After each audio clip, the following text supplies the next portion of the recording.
I am so glad that you did not move the dial because this week's show is filled with amazing rock stars.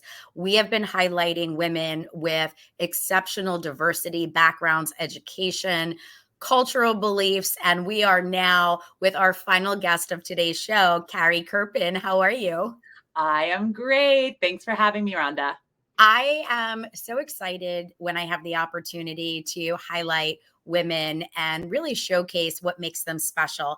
There's so much diversity that goes behind being a woman, whether we're a spouse, a mom, a sister, a fearless leader. So tell us a little bit about who Carrie Kerpen is. Well, I mean, above everything else, Carrie Kerpen is a mom, a wife, and a human who deeply feels. But in terms of my professional career, I started, scaled, and ultimately sold a marketing agency that did social media that was called Likeable. And I named it Likeable, not just because of the like button and, all the likes on social media, but really because I spent most of my entire life focused on being likable and saying what I needed to say to any person I needed to get where I needed to go, which was a great strategic advantage and also presented a major problem for me. And I'm not laughing at you. I'm joining along Yep. Yep. because there is something to be said for a woman in the workforce that really wants to voice their opinion. Mm-hmm. And some people absolutely love the fact that we just get right up in it and say Yep. exactly what it is. Mm-hmm. And, even myself, the last few years, I use the word fiery. The last few years, I've been a little bit more fiery. And I finally have accepted that as much as I would love everybody to like me, it's more important for people to respect me. And when I've actually created that difference in saying what's more important, I noticed a difference in not only how I was able to communicate, but also how I was able to scale my business. Very similar to what you were saying, because you can get rid of a lot of the toxic and you filter the people that are really not your cheerleaders. And I think that that's a big step. So congratulations on figuring that out. So let's talk for a minute about those challenges. What challenges did you face during that transition? So I think for me, being likable and focusing on being likable as a business leader, a partner, in every way, personally and professionally.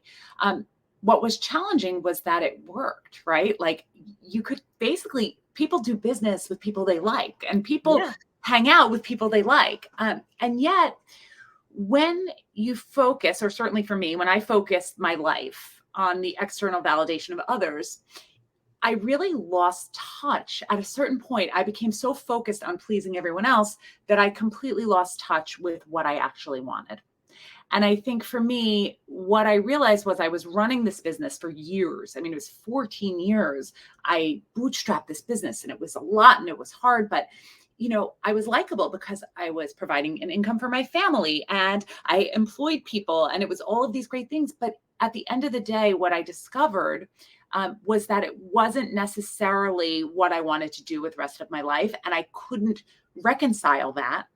I couldn't feel that because I was so focused on what everybody else wanted. Everybody needed me to build this business, run this business, service this client, do that, and constant people pleasing. And I totally lost touch with what I wanted. And of course, when that happens, because I went through a challenge very similar a handful of years ago, probably about 11 or 12 years ago, I was doing a lot of corporate contract work.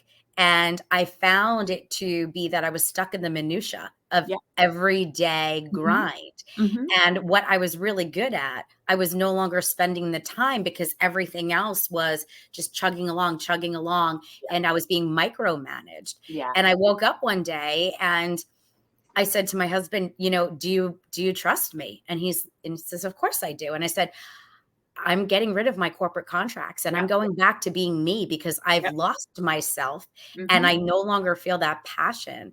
And it's not fair to the clients that we serve if I'm not giving it 100%. And I remember the day that I called over to my largest client and, and he said, "But Rhonda, I give you $50,000 a month." Mhm. And Mhm. my response was, there's no dollar amount that's worth my sanity. And I'm a mother. And it's just not worth it. My skill set is not being utilized. And as much as I appreciated your nice check, it was not enough. And if I believed in myself, I knew I could scale back being a better version of me from the lessons I took away. So again, like I love this journey. So tell us what it was like when you finally said, "I've had enough." So the way I decided I had enough was actually very interesting. I was sitting on a webinar and it was around the state of women owned businesses. And they were talking about how women owned businesses are developing at twice the rate of the population. We're all opening businesses. And yet our revenues are half that of our male peers. Our profits are even more abysmal. And I had built a really strong, profitable business. And I was sitting there, I was in the day to day. I was doing it because I felt like I had to. I'm listening to this thing and I'm like, oh my goodness, you know what? I think if women are earning a lot less, when they exit, they're going to exit for a lot less. And so for me, what I decided was that what I wanted to do was have a really good exit and then help other women learn how they could do that too. And so at that moment, I decided I was going to put the company up for sale. I knew I wasn't totally done with the business. I knew it could do more and I could help it do more. So I was willing to sell and stay on for a little bit. And that was the light bulb moment for me. And that was 3 years ago. I sold Likeable and it's been a fantastic experience. I'm still hanging with the parent company for a while. And I'm also helping women learn how to do the exact same thing and take what I would describe as a lifestyle business and change it into a life-changing asset. And I think when we have that shift, for me, I realize that that's how I would live my life's purpose. So now I'm doing not just what's, good for everybody else, not just what's taking clients that pay a lot of money for social media and do this, that, the other, but I'm actually able to give back and do something that I want and something that fulfills me. And so it's not just likable for everyone else. It's what feels true and authentic for me. I love that. And there's so much to be said for being empowered to make that Hmm. pivot is really Hmm. what we call it. But Hmm. you've taken your experiences from your personal journey and you've been able to walk away and say, "You know what? I've gotten myself here, but this is really what my next chapter looks like." And so many times when I speak to people, they'll say, "Look, it's perfectly fine to pivot because that's where your personal development and growth comes from." It's fantastic that you put yourself into what I will call an uncomfortable position Yep. because that's where your growth comes from. Yep. And then more importantly, you have such an amazing story that you are now able to share. So with that, I want to congratulate you on being a TEDx speaker at the upcoming conference. So Thank give you. us a little bit of a highlight of what we should expect.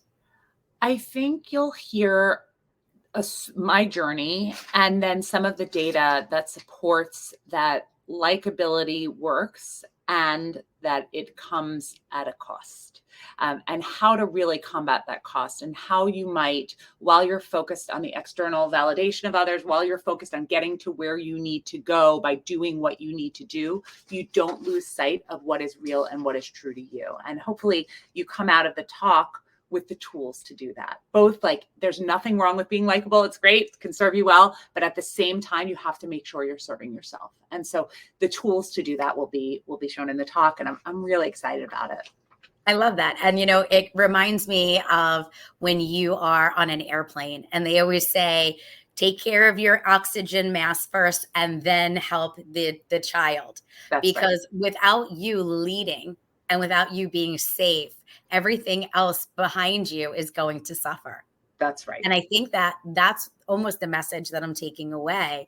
And it's so important. And again, I do consulting as well, in my day to day with businesses. And one of the big lessons we always need to learn is to take care of you.